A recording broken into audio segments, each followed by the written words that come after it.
Ya, sebelah sini tak ada ya. Okey, apa tu Seremban? Terima kasih Datuk Yang 15 Bertuah. minit. Saya akan menurut perintah daripada Datuk Yang Bertuah, saya akan fokus dalam satu kementerian saja, iaitu Kementerian Pendidikan yang telah digabungkan melalui Kementerian Pelajaran dan Kementerian Pengajian Tinggi. Seperti hujah yang dibawa oleh Shah Alam. Kita pun keliru kadang-kadang. Tahun 2004 dia pecah. Sekarang nak gabung balik. Kadang-kadang kita pun keliru apakah rasional di belakangnya. Dan saya menyokong hujah yang dibawa oleh Yang Berhormat Shah Alam tadi. Cuma saya nak membawa satu isu, Datuk Yang Bertuah. Satu isu yang menjadi masalah tahunan, annual event, annual problem. Satu masalah yang menjadi perbualan ataupun isu saban tahun, yang setiap tahun apabila sampai bulan 6, bulan 7 akan berlaku. Di mana pelajar-pelajar cemerlang kita, pelajar-pelajar terbaik kita, baik daripada SPM ataupun STPM, tak dapat tempat di IPTA ataupun tidak dapat subjek yang mereka pilih. Tahun ini juga sama. Saya nampak dalam beberapa laporan media dalam beberapa hari ini, ada ramai pelajar-pelajar terbaik daripada STPM tidak mendapat subjek pilihan mereka. Tahun ini saya difahamkan, dan saya melihat balik laporan dalam media, STPM 2012 ada 442 pelajar daripada jumlah 51,673 pelajar yang menduduki STPM 2012 telah mendapat keputusan cemerlang, iaitu mendapat CGPA 4.0, iaitu semua A dalam 4 mata pelajaran yang mereka ambil dalam STPM. 442 ini hanya 1%, kurang daripada 1% daripada semua pelajar tersebut. Yang anehnya ialah, walaupun mereka mendapat keputusan yang paling cemerlang, yang paling baik, tetapi tidak mendapat khusus yang mereka pilih, walaupun diberikan pilihan. Saya nampak dalam laporan media semalam, ada seorang pelajar yang dibangkitkan oleh seorang pemimpin MIC, iaitu Amitako, yang mendapat 4.0 dalam matrikulasi, tetapi tidak mendapat subjek pilihan dia, walaupun beliau hanya pilih pergigian. Pergigian itu bukan subjek yang paling baik, bukannya subjek yang paling prestige. Pergigian saja pun tak dapat. Ini tak tahu mengapa berlaku begini. Seorang lagi pelajar yang lain, pelajar terbaik daripada Teluk Intan, yang bernama Tan Lek Hong, mendapat 4A dalam STPM, yang beliau mendapat grade A dalam semua kertas, dalam keempat-empat mata pelajaran ini, semua A, Datuk Yang Bertuah. Beliau meminta daripada 9 IPTA untuk khusus perubatan, tak dapat, tidak dapat khusus perubatan. Saya nak tanya Datuk Yang Bertuah kepada Kementerian Pendidikan, apa masalahnya? Hanya 1%, mengapa Kementerian Pendidikan tidak boleh accommodate pelajar-pelajar yang terbaik ini untuk memberikan mereka subjek pilihan mereka, the course of choice kepada mereka? Boleh bagi laluan lah. Sekejap. Kalau utusan Malaysia tanya. Ya, Indah Mahkota belakang. Sekejap, saya nak habiskan ayat ini dulu. Sekejap. Kalau utusan Malaysia tanya, apa lagi Cina mau? Saya bagi pihak pelajar-pelajar ini nak tanya kepada kerajaan, apa lagi kerajaan mau? Kalau dapat keputusan paling cemerlang, 4.0, semua A, tak dapat subjek pilihan mereka. Nak menjadi doktor, tak dapat. Apa lagi kerajaan mau? Sebab ini adalah modal insan terbaik kepada negara kita, yang sepatutnya kita berikan pilihan kepada mereka, mendidik mereka, menjadikan modal insan yang terbaik. Al-Ustaz. Saya. Ya, Indra Mahkota, sila. Tuan Ketua, saya saya tertarik juga dengan pandangan sahabat saya ini daripada Seremban. Setuju tak dengan saya kalau saya katakan begini? Kita daripada Pakatan Rakyat tidak akan menggugat matlamat dasar ekonomi baru di dalam sistem pendidikan. Nak tolong yang Bumi Putra yang yang nak pergi melanjutkan universiti, kita tak akan soal. Tapi saya ada kes Tuan Yang Tua, di dalam kawasan saya ada seorang perempuan nama dia Chan Pek Loy, dapat 9A best student in Pahang dengan izin, tapi minta apa beasiswa pun tak dapat. Boleh tak kita zahirkan macam ni? Yang di IB lah, kita tak kacau. Tapi boleh tak kita zahirkan, Kementerian Pendidikan zahirkan, setuju tak Seremban dengan saya, kalau kita katakan anak-anak mesti ada meritokrasi, scholarship, beasiswa yang mendapat 9A. Tuan tu, saya ingat dewan ini dewan yang mulia, jaga ya, di bagus koram. Melayu macam tu. Tak jaga di koram. Ya. Boleh tak kita, saya bicara gini, boleh tak kita zahirkan beasiswa yang untuk di IB kita tak kacau, tetapi kita zahirkan satu yang dikatakan apa ni, meritokrasi scholarship yang dapat 9A, kita bagi terus semua. Ya. Star Melayu. Halo Star bangun. Terima kasih, terima kasih. Ya. Saya ingin tanya yang berhormat, pandangan yang berhormat berkenaan dengan baru-baru ini kita melihat surat khabar dalam utusan Malaysia juga ada pendidik-pendidik Melayu negara, termasuk Naib Chancellor, bekas Naib Chancellor UiTM yang baru-baru ini mengatakan bahawa kerajaan harus menyusun semula sistem pendidikan negara kita sebab meritokrasi hanya benefit dengan izin orang-orang Cina, dan meritokrasi ini telah pun membangkitkan supremasi Cina. Apakah pandangan yang berhormat? Ya. Terlebih dahulu saya bersetuju dengan pandangan yang Bapak Indra Mahkota. Kita apabila kita sebut meritokrasi, kita tidak menggugat pelajar-pelajar berbutera. Kalau pelajar-pelajar Melayu yang miskin, yang sepatutnya dibantu Pakatan Rakyat termasuk DAP, tidak ada masalah 100% kita menyokong pemberian beasiswa kepada mereka. Tetapi kita cuma hanya untuk pelajar-pelajar top student. Ini adalah top. Kurang daripada 1%.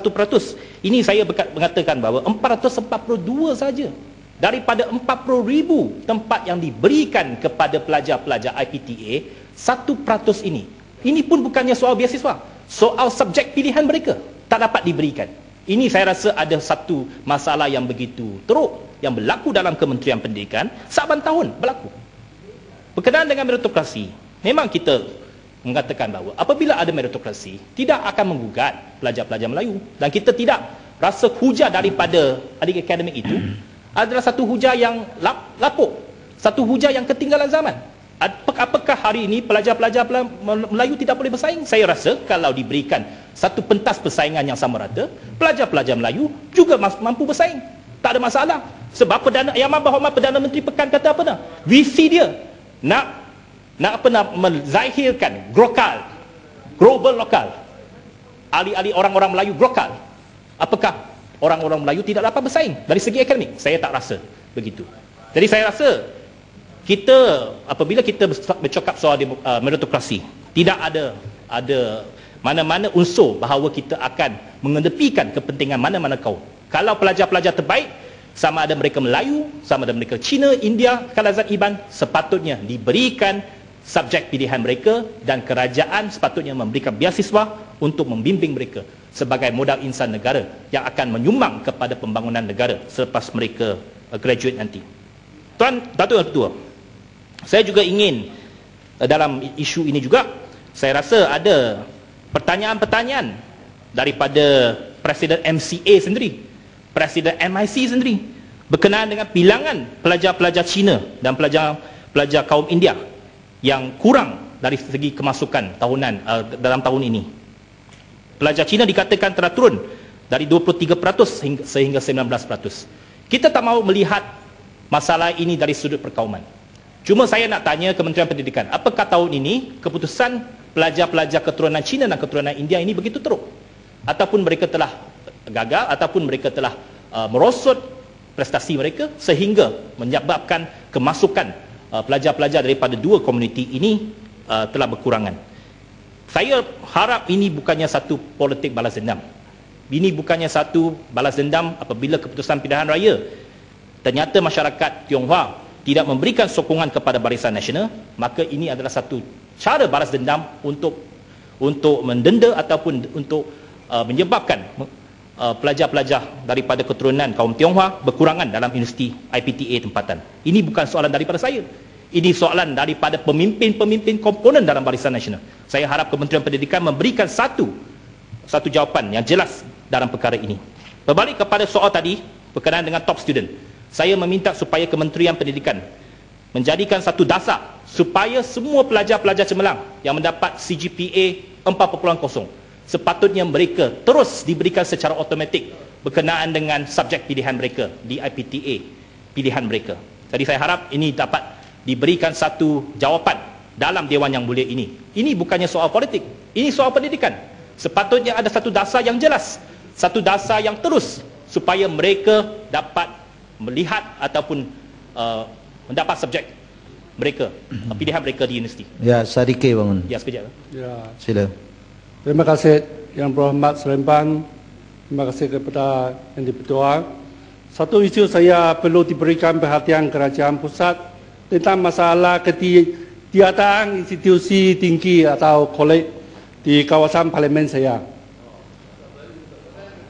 Belum, baru belajar.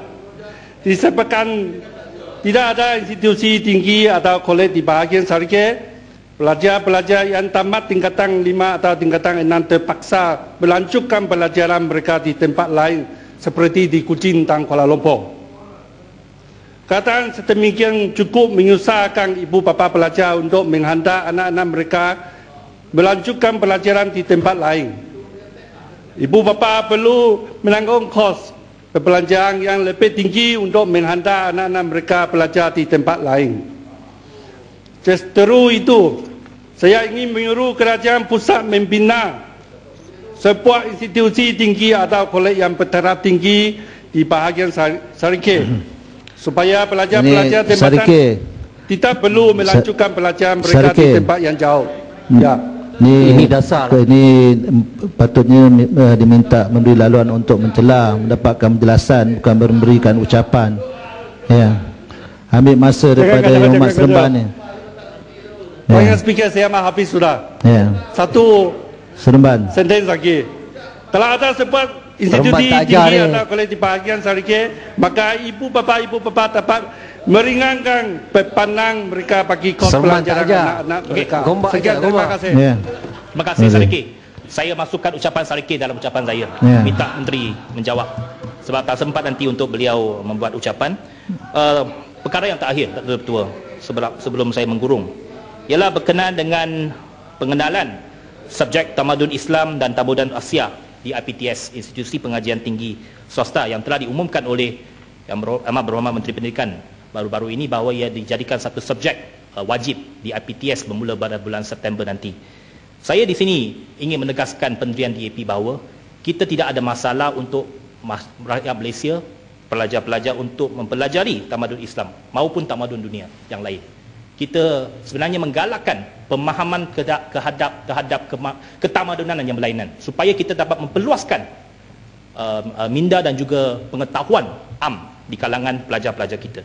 Cuma kita rasa pendekatan untuk mewajibkan subjek ini di IPTS adalah kurang wajar.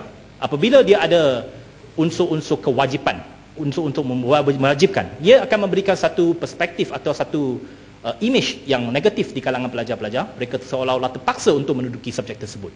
Cuma saya ingin menegaskan bahawa di sini kita menyokong pengenalan subjek tersebut sebagai subjek elektif di IPTS, bukannya subjek wajib. Dan saya harap